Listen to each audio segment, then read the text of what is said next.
ನಲ್ಲಿ ವಿಧಾನಸಭಾ ಚುನಾವಣೆಯ ಕಾವು ರಂಗೇರಿದೆ. ಎಐಎಡಿಎಂಕೆ ಉಚ್ಚಾಟಿತ ನಾಯಕಿ ವಿಕೆ ಶಶಿಕಲಾ ಶಾಕಿಂಗ್ ನ್ಯೂಸ್ ಅನ್ನು ಕೊಟ್ಟಿದ್ದಾರೆ.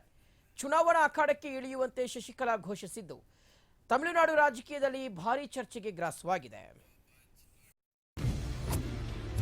ತಮಿಳುನಾಡಿನಲ್ಲಿ ಪಂಚರಾಜ್ಯ ಚುನಾವಣೆ ಕಾವು. ಚುನಾವಣಾ ಅಖಾಡಕ್ಕಿಳಿದ ಜಯಲಲಿತಾ ಆಪ್ತೆ. ಎಐಎಡಿಎಂಕೆ ಉಚ್ಚಾಟಿತ ನಾಯಕಿ ಶಶಿಕಲಾ ಹೊಸ ದ್ರಾವಿಡ ಪಕ್ಷವನ್ನ ರಚಿಸುವುದಾಗಿ ಘೋಷಿಸಿದ್ದಾರೆ. ಇದೇ ಏಪ್ರಿಲ್ ಮೇ ತಿಂಗಳಲ್ಲಿ ತಮಿಳುನಾಡು ವಿಧಾನಸಭಾ ಚುನಾವಣೆ ನಡೆಯಲಿದೆ.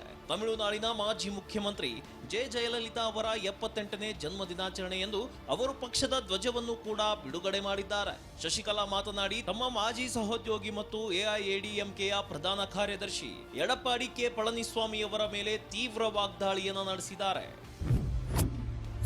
ಹೊಸ ಪಕ್ಷ ಘೋಷಿಸಿದ ಉಚ್ಚಾಟಿತ ನಾಯಕಿ ಶಶಿಕಲಾ.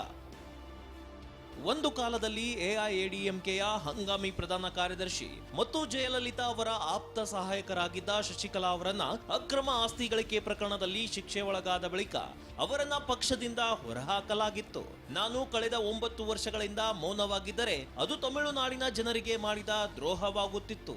ಆದ್ದರಿಂದ ತಮಿಳುನಾಡಿನ ಜನರು ಮತ್ತು ನಮ್ಮ ಪಕ್ಷದ ಕಾರ್ಯಕರ್ತರಿಗಾಗಿ ನಾವು ಹೊಸ ಯುಗವನ್ನ ಪ್ರಾರಂಭಿಸಲಿದ್ದೇವೆ, ನಾವು ಹೊಸ ಪಕ್ಷವನ್ನ ಕಟ್ಟಲಿದ್ದೇವೆ ಎಂದು ಘೋಷಿಸಿದ್ದಾರೆ. ಕಪ್ಪು, ಬಿಳಿ ಮತ್ತು ಕೆಂಪು ಬಣ್ಣದ ಧ್ವಜ ಅನಾವರಣ. ಶಶಿಕಲಾ ಅವರು ಕಪ್ಪು, ಬಿಳಿ ಮತ್ತು ಕೆಂಪು ಬಣ್ಣದ ಹೊಸ ಪಕ್ಷದ ಧ್ವಜವನ್ನ ಅನಾವರಣಗೊಳಿಸಿದರು.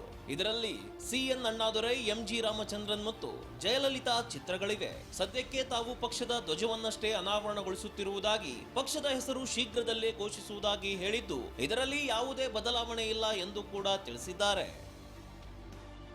News desk, R max Kannada news.